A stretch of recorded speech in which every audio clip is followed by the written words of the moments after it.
জীবন একটাই, বুঝলি তো?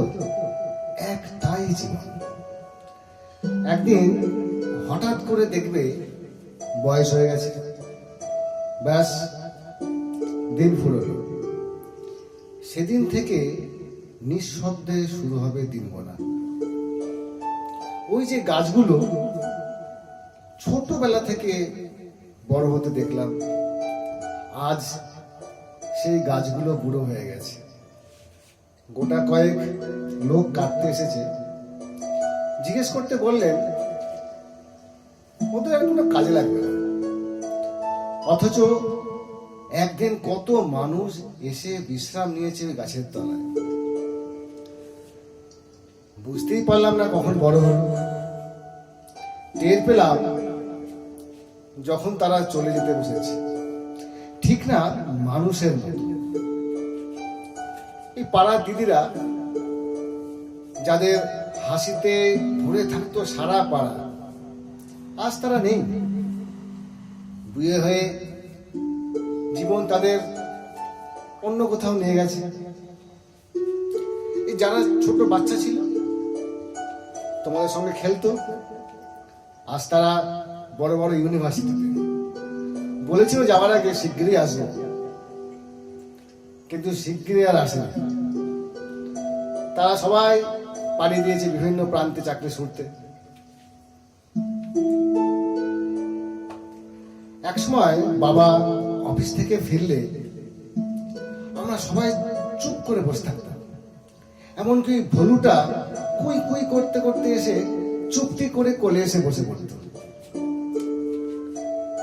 আজ বাবার হাতের চামড়া কুচকে গেছে, চামড়াটা আলাদা হয়ে গেছে। ভাবছো এটা কি করে হলো? আমি তখন কোথায় ছিলাম? আজ আমি চাই সেই বাবার রাগটা আবার ফিরে আসুক, অন্তত তার গলার আওয়াজটা। কারণ এখনকার নীরবতা ভয় লাগে।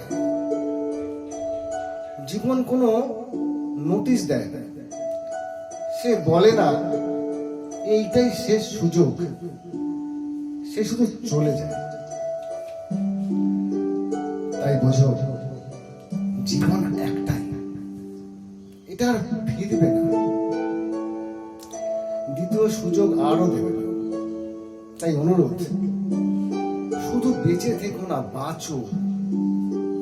বন্ধু ভাড়াও, বাইরে যাও, হাসো, সময় দেখে নয় মন দেখে মেশো। জীবনের ছোট ছোট দুঃখগুলো আমরা চাইলে কমাতেই পারি। কথা বলো, শেয়ার করো, একসঙ্গে থাকো, মা বাবাকে ফোন করো, কিছু বলার না থাকলেও পাশে বসো। একদিন ওই চেয়ারটা খালি থাকবে। ভালোবাসি বলতে দেরি করো না, দুঃখিত বলতে ভয় পেও না। কারণ একদিন পেছনে তাকিয়ে দেখবে জীবন চলছিল আর তুমি অপেক্ষা করছিলে আরো কিছুর জন্য। তাই বলছি, জীবন একটাই, শুধু একটাই। আর এখন এই মুহূর্তে এটা তোমার।